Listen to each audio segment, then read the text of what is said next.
నా హృదయపూర్వకమైన నమస్కారాలు.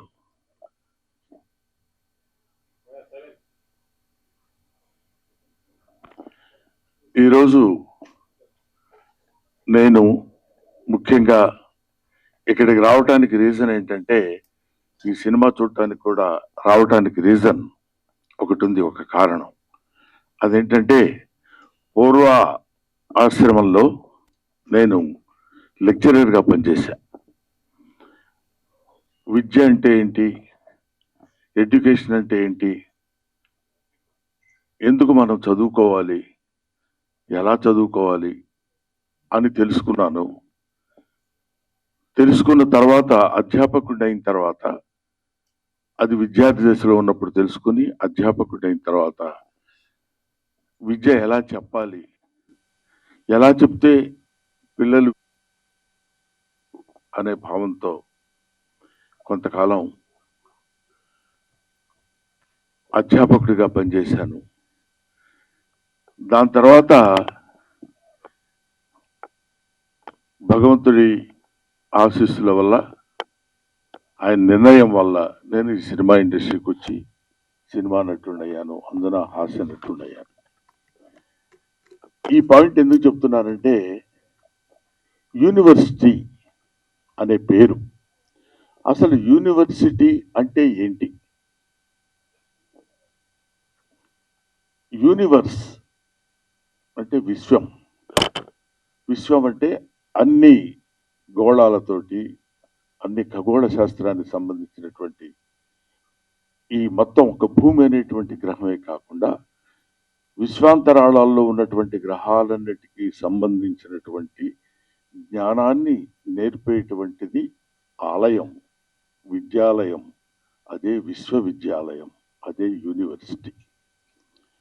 అటువంటి యూనివర్సిటీ అనేటువంటి పేరుని ఇప్పుడు ఎటువంటి విశ్వవిద్యాలయాలు అయ్యాయి అని చెప్పడానికి ఎంతో ఎంతో కృషి చేసి, దానిలో రీసెర్చ్ చేసి, మనందరికీ అందులో జరుగుతున్నటువంటి అవినీతిని, అప్పట్లో మనకు విశ్వవిద్యాలయాలంటే కాశీ విశ్వవిద్యాలయం అని పెద్ద పేరు, బెనారస్ యూనివర్సిటీ అని.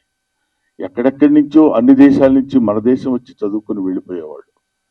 అంటే జ్ఞాన సంపద ఉన్నటువంటి దేశం మంది. ఇవాళ మన దేశం, మన ఎడ్యుకేషనల్ స్థితి ఎలా ఉంది, విద్యా వ్యవస్థలు ఎలా మారిపోతున్నాయని వాటన్నిటి మీద అధ్యయనం చేసిన తమ్ముడు నారాయణమూర్తి అవన్నీ చూసి తట్టుకోలేక, అంటే ప్రీతి తీసుకోలేక, దీన్ని ఎలాగైనా సరే నా మిత్రులకి, నా వాళ్ళందరికీ పంచిపెట్టాలి. ఎందుకంటే ఈయన ఒక తేనెటీగ లాంటి మనిషి. తిరుగుతుంటాడు అన్ని చోట్లకి వెళ్ళి తేనె పువ్వు చేసుకుని వచ్చి తలా ఒక చుక్క చేతిలో పెట్టాలనేటువంటి మహాసంకల్పం ఉన్న మంచి మనిషి. ఎందుకంటే మీకు అందమైన హీరో ఎవరైనా అడిగితే, నాకు అందమైన హీరో ఎవరు అని చెప్పమంటే నేను నారాయణమూర్తి పేరు చెప్తాను. అందం అంటే ఇక్కడ glamour, 6 feet height, curling hair, బ్రహ్మాండమైన ఇది, ఆ తర్వాత మంచి డ్రెస్సింగ్, అలాంటి అందం కాదు. మదర్ తెరిసాని, మీకు అందమైన వ్యక్తి ఎవరమ్మా, ఎవరు మీకు అందంగా కనిపిస్తారని అడిగితే, ఎవరి మనసుల్లో సేవాభావం ఉంటుందో, ఎవరి కళ్ళలో దయాగుణం ఉంటుందో ఆ వ్యక్తి, ఆ జీవి అందమైంది అని చెప్పింది. నాకు తెలిసిన నారాయణమూర్తి 40 సంవత్సరాలుగా, నాకు తెలిసి 40 సంవత్సరాలు, ఆయన అంతకుముందు ఎన్ని సంవత్సరాల నుంచి ఉన్నారో నాకు తెలియదు. నిరంతరం నిరంతరం నిరంతరం ప్రజలు ప్రజలు ప్రజలు, అందున పేదవాళ్ళు పేదవాళ్ళు పేదవాళ్ళు, వాళ్ళు పడుతున్న బాధలు, వాళ్ళకి పడుతున్న కష్టాలు సుఖాలు. ఊరికే నటించటం, నటుడిగా వచ్చి నటించటం అనే కాకుండా, I want to give some message to my people, to the people of India, not to the people of India, to the people of universe. అటువంటి వ్యక్తి నారాయణమూర్తి. బహుశా నేను చూసి పూర్తిగా ఇంతవరకు చాలా కాలమైంది నేను సినిమా మొత్తం కూర్చుని థియేటర్లో ప్రివ్యూలు కానీ లేకపోతే సినిమా హాల్స్లో కానీ చూడటం. కానీ ఈ సినిమాని ఎందుకు చూడాలనుకున్నానంటే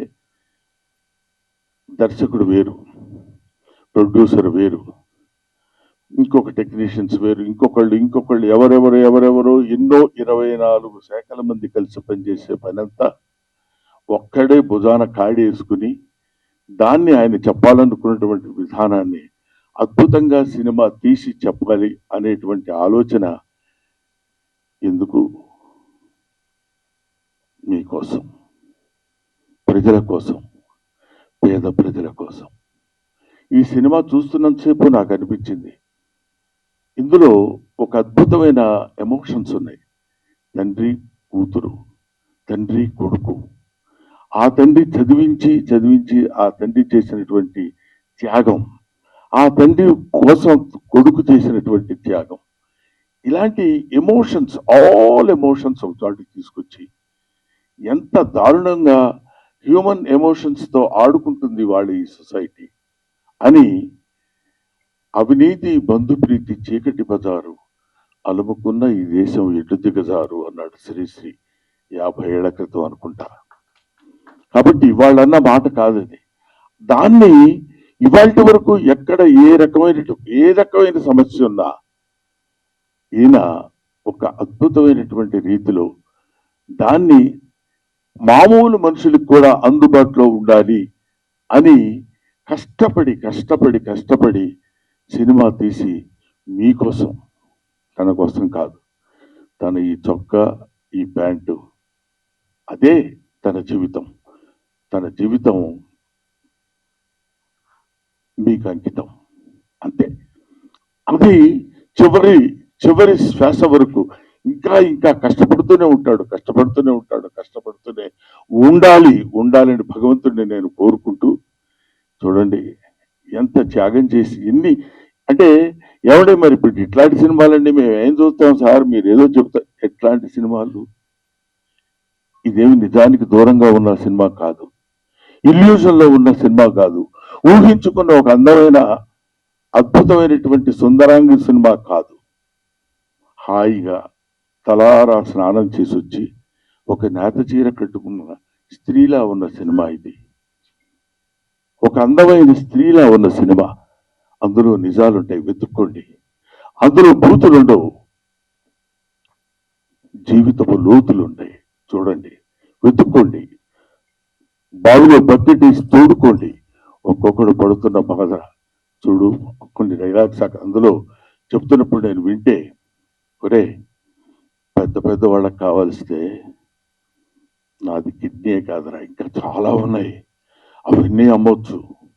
పెద్దోళ్ళకి కావాలనుకోరా, బోళ్ళంత డబ్బు పెట్టుకుంటారు. ఏమిటా మాటలు! ఎంత అద్భుతంగా ఇలాంటి సినిమాలు తీస్తున్న వాళ్ళని, ఇలాంటి సినిమాల కోసం పరితపిస్తున్న వాళ్ళని, సినిమా కోసం తీసి, art is for the sake of people, not art is for the sake of our selfs. మన కోసం కాదు, డబ్బు కోసం కాదు. సినిమా తీస్తే సినిమాలో ఒక అంతరార్థం ఉండాలి, ఒక మెసేజ్ ఉండాలి అని నమ్మిన దాన్ని 100కి 100 పాళ్ళు ఆచరిస్తూ ఇంత అద్భుతమైన సినిమా తీసిన, యూనివర్సిటీ అనే సినిమా తీసిన నారాయణమూర్తి. ఈ సినిమా మీరు చూడండి, చూసి ఆనందించండి అనే పదం నేను చెప్పలేను. చూసి అర్థం చేసుకోండి, చూసి ఆచరించండి. నారాయణమూర్తి లాంటి మంచితనం, మానవత్వం పరిమళించిన నారాయణమూర్తిని ఆశీర్వదించండి. మీ ఆశీస్సులతోటి ఇంకా అద్భుతమైన సినిమాలు, ఇంకా ఎన్నో సమస్యల్ని బయటికి లాగి, ఈ సినిమా చూస్తుండగానే ఇంకో సినిమా, ఇంకో ప్రాబ్లం, ఇంకో సమస్యలు 1 కాదు 2 కాదు. వివేకానందుడు అంటాడు, man is nothing but the combination of flesh and blood, is the combination of problems. సమస్యలన్నిటి ఒక చోట పోతపోస్తుంది మనిషి. కాబట్టి he will solve some of his problems in his lifetime and he will leave the problems to his successors. They will take the problems, they will solve the problems and they will go away. But problem is unending chain. దాన్ని భుజాన్ని వేసుకుని, అదే ఇందాక సినిమాలో కూడా ఒక ఆ, సంభాషణలో తోట చెప్తాడు, పిల్లలందరూ యేసు ప్రభువులు అంటే యేసు క్రీస్తు సిలువను మోసినట్టు ఆ పుస్తకాల బరువు మోసుకుంటూ వెళుతున్నాడని, సమాజం బరువు మొత్తాన్ని భుజానేసుకుని మొయ్యాలి అనేటువంటి బాధతోటి, భావనతోటి, ఆలోచనతోటి మీ ముందుకొచ్చి మీకు సినిమాలు చూపించి, ఆ సినిమా బాగుందని నలుగురు మెచ్చుకుంటే ఆనందపడి, అదే ఆనందంతో ఆ చప్పట్లే కదరా ఆకలిగొన్న కళాజీవికి పంచభక్ష పరమాణాలు అంటాడు. కాబట్టి అటువంటి ఆకలితో ఉన్నటువంటి నారాయణమూర్తి యొక్క జిజ్ఞాసని మీరందరూ మంచి ఊతాన్నిచ్చి, మంచి ఫలితాన్నిచ్చి, మంచి ఆదరణ చూపిస్తే ఇంకా ఇంకా ఇంకా ఎన్నో మంచి సినిమాలు తీస్తాడని, ఇలాంటి యూనివర్సిటీ లాంటి సినిమాలే కాదు, ఎక్కడ ఎక్కడ ఎక్కడెక్కడ కన్ను రవిగానలతో కవిగాంచు నెయ్యడని అంటాడు. సూర్యుడు కనిపించినటువంటి ప్రదేశాల్లో కూడా వెళ్ళి నిజంగా ఆ సినిమాలో చెప్తుంటే పేపర్ లీకేజ్ మామూలు విషయం అది. అబ్బా, అలాంటి పేపర్ లీక్ చదువు సంధ్య లేని నిజంగా ఆ పేపర్ రాయటం వల్ల వాడికి ఉద్యోగం వస్తుందనేమో కానీ అందులో చోట చెప్తాడు, వాడికి డాక్టరీ వృత్తి రాదు, వైద్యం చేస్తాడు. బిల్డింగులు కట్టడం రాదు, ప్రాజెక్టు కట్టడం రాదు, ఇంజనీర్ అవుతాడు. ఏమైపోతుంది? వేర్ ఇట్ కంట్రీ గోస్, ఈ దేశం ఏమైపోతుంది అనే తపన చాలా మందికి ఉంటుంది. ఏముందిలే, మనం ఏం చేయగలిగింది ఏముంది, అది చేయాలనుకుంటే ఎవరో ఆ టైం కూర్చొని చేస్తాడు, లేకపోతే లేదండి. ప్రతి వాళ్ళు చేతులు కట్టుకొని ఉంటారు. నా వంతు సాయం నేను చెయ్యాలి అని తన వంతు సాయం చేస్తున్నటువంటి వ్యక్తి నారాయణమూర్తి. అందుకనే ఇలాంటి నారాయణమూర్తి లాంటి వ్యక్తులు, వీళ్ళు వ్యక్తులు కాదు, వీళ్ళు ఒక శక్తులు. వాళ్ళు నిరంతరం పోరాడేటువంటి, ఇది వీళ్ళు ఎలాంటి వాళ్ళంటే మా గోదావరి భాషలో చెప్పాలంటే పులస చేపలు అంటే వాళ్ళు.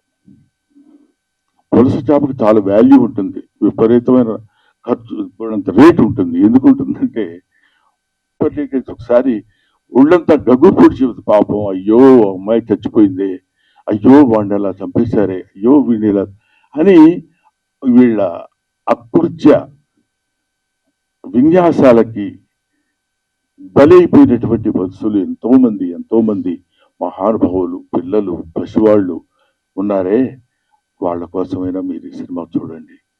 మీరు ఒక్క ఆలోచన, అబ్బా నిజమే కదా, మనం కూడా ఇలా ఉండకూడదు. చూడండి, తండ్రి రారా అని ఇప్పుడు మాస్టారు సారీ చెప్తారు, మీరు సారీ కాదు, మీరు సారీ చెప్పి వెళ్ళిపోతే కుదరదండి అని ఆయన చేత డైలాగ్ చూపిస్తారు ఒక తండ్రి చేత.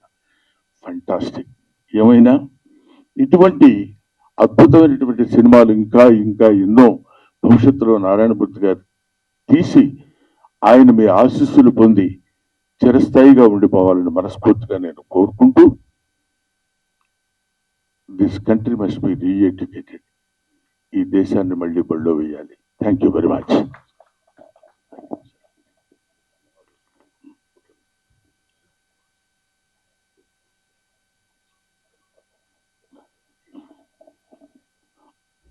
ఆ తర్వాత నారాయణమూర్తి గారు ఫ్లోలో, ఎందుకంటే మధ్యాహ్నం తిన్నాను పులస చేప, అందుకని ఆయన నారాయణమూర్తి ఒక జలంలో నివసించే పులస చేప కాదు, మానవుల్లో నివసించే మంచి మనిషి. ఆ మనిషి, ఆ పరిమళం 10 కాలాల పాటు హాయిగా హాయిగా హాయిగా ఉండి శతమానం భవతి.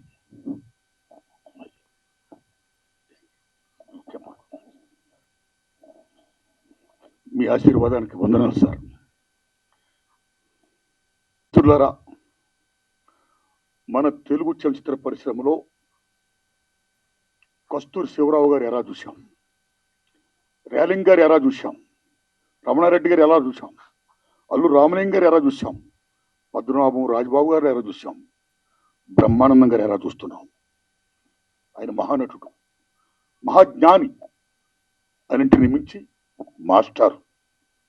అందుకే నా యూనివర్సిటీ పేపర్ లీక్ సినిమాని, ఆ లోగోని బ్రహ్మానంద గారిని విజ్ఞప్తి చేసి ఆయనతో నేను ట్వీట్ చేసుకున్నా. సినిమా రెడీ అయ్యింది, నేను వెళ్ళా, అయ్యా తమరు సినిమా చూడాలి, తమరికి ఏమాత్రం నచ్చినా సరే దయచి మీరు చెప్పాలి నాకు మంచి మాటలు, నా సినిమాకి అది ఎంతో హెల్ప్ అవుద్ది, ప్రమోట్ అవుద్ది అని నేను విజ్ఞప్తి చేసిన వెంటనే నా విజ్ఞప్తిని మన్నించి వారు రావడం, ఇంత బిజీలో కూడా రావడమే కాదు, సినిమా చూసి ఇంత బ్రహ్మాండంగా మెచ్చుకొని నన్ను ఆశీర్వదించడం, ఇంకా ఇలాంటి సినిమాలు తీయడానికి ప్రేక్షదేవులు నాకు శక్తిని ప్రసాదించాలని వారు మరి చెప్పడం, ఇవన్నీ నా గురించి ఆయన చెప్తుంటే నాకు నిజంగా ఆనంద బాష్పాలతో ఆయన యొక్క ఆశీర్వాదానికి, నా పట్ల ఆయనకున్న అభిమానానికి, నా ఎడల ఆయన చూపిస్తున్న ఆదరణకి నేను పత్రికల ముందు, మీడియా ముందు, ప్రేక్షదేవులరా వారికి నేను శిరస్సు ఉంచి దండం పెడుతున్నా. Thanks a lot sir. మిత్రులారా, యూనివర్సిటీ పేపర్ లీక్ ఈ సినిమా ఆగస్టు 22 తారీఖు రిలీజ్ అవుతుందండి. దాన్ని చూడండి, ఏమాత్రం బాగున్నా ఆదరించండి, నేను చిత్రాలు తీయడానికి శక్తిని ప్రసాదించండి. మీడియా మిత్రులు థ్యాంక్స్ ఎ లాట్. సతీష్ గారు థ్యాంక్స్ ఎ లాట్. మీ అందరికీ నా వందనాలు చెప్తున్నా, వేల వందనాలు, ధన్యవాదం సార్. ఒక్క విషయం, ఇవాళ నేను గొప్పవాడిని చెప్పడం కోసం చెప్తున్నాను. నేను ఎంత గొప్పవాడంటే, ఇవాళ మా రెండో అబ్బాయి వెడ్డింగ్ యానివర్సరీ, ఇప్పుడు ఇంట్లో ఫంక్షన్ జరుగుతుంది. యానివర్సరీ వాళ్ళంతా బంధువులు అందరూ వస్తారు కదా, ఏదో దానికి నేను ఆలోచించింది ఏంటంటే, గొప్పవాడిని ఊరికే వ్యంగ్యంగా అన్నాను, నిజంగా అనుకునేది పంపదీసి, అలా కాదు. నేను ఇక్కడ వచ్చి నారాయణమూర్తి గారికి ఇచ్చిన మాట ప్రకారం 18వ తారీఖున నేను ఈ కార్యక్రమానికి రావాలి అనే ఐడియాతో నేను వచ్చాను. ఎందుకంటే నారాయణమూర్తి గారు అంతటి మంచి పనులు నేను చేయలేను కూడా, చేస్తానో లేదో కూడా తెలియదు. కనీసం ఇలాంటి మంచి పనులు చేసే వాళ్ళ దగ్గరికి వచ్చి వాళ్ళ మంచి పని గురించి నలుగురు చెప్పడం అనేది, దానికోసం పెద్ద భయంకరమైన త్యాగం చేసింది కూడా ఏం లేదు అనే ఆలోచనతో చెప్తున్నాను. ఇప్పుడు నేను అర్జెంటుగా మళ్ళీ అక్కడికి వెళ్ళి, వాళ్ళు ఏదో చిన్న ఫంక్షన్ లాంటిది ఉంటే, అది ఫ్యామిలీ ఫంక్షన్ కాబట్టి దానికి నేను వెళ్ళాలనే అభిప్రాయంతో నారాయణమూర్తి గారిని అభ్యర్థించి, ఇంత మంచి మనిషి, నిలువెల్లా మంచి మనిషి, ఇప్పుడు అంటే నేను కొన్ని చెప్పాలో వద్దో తెలియదు కానీ, బట్ నాకు తెలిసిన నారాయణమూర్తి గారు ఆ రోజు నుంచి ఈ రోజు వరకు అవే చెప్పులు, అవే ప్యాంట్ షర్టు, అదే ఆటో. ఒక్క సినిమా హిట్ అయితే ఏ రకంగా మనం ప్రవర్తిస్తున్నామో ఈ రోజుల్లో మనకు తెలుసు. 2 సినిమాల్లో మంచి పేరు వస్తే ఎలా ప్రవర్తిస్తున్నామో మనకు తెలుసు. ఒక దశాబ్దం కాలం మనం సినిమాల్లో ఉండి నటించి మంచి పేరు వస్తే మన ప్రవర్తన ఎలా ఉంటుందో మనకు తెలుసు. 5 సుదీర్ఘమైన దశాబ్దాలు, 40 సంవత్సరాల సుదీర్ఘమైనటువంటి దీనిలో ఎవరు ఎన్ని రకాలుగా ప్రలోభ పెట్టినా, నో ఎవరు మీ సినిమాలో నేను యాక్ట్ చేస్తా, వద్దు, మీరేది సార్, మీరు స్టార్, మీరు అలా ఉండండి అని కాకుండా, ఇప్పుడు చూసిన ప్రతి క్యారెక్టరు మనకుతో పరిచయం ఉన్న క్యారెక్టర్, మన జీవితంతో వాళ్ళతో పాటు మనం సంచరిస్తున్న క్యారెక్టరు, వాళ్ళతో పాటు మనం ప్రయాణిస్తున్నటువంటి క్యారెక్టర్స్ తీసుకుని చెప్పాడు తప్ప స్టార్స్ని పెట్టి నేను సినిమా తీసి అద్భుతాలు క్రియేట్ చేయాల. ఎన్నో అద్భుతమైనటువంటి సినిమాలు తీసి ఆ రోజుల్లో నారాయణమూర్తి గారి సినిమా పడ్డ కొట్టుకుంటూ వచ్చేవాళ్ళు. ఇవాళ వరకు అలాగే వస్తూనే ఉన్నారు, వస్తారు, వచ్చి తీరతారు. అలాంటి సినిమాలే నారాయణమూర్తి గారు చేస్తారు. Thank you very much my dear Narayanamurthy. ఎలా పెట్టారో పేరు, నాకు వెంకటేశ్వర స్వామి అంటే ఇష్టం, నారాయణమూర్తి అంటే ఇష్టం. ధన్యవాదాలు మీకు.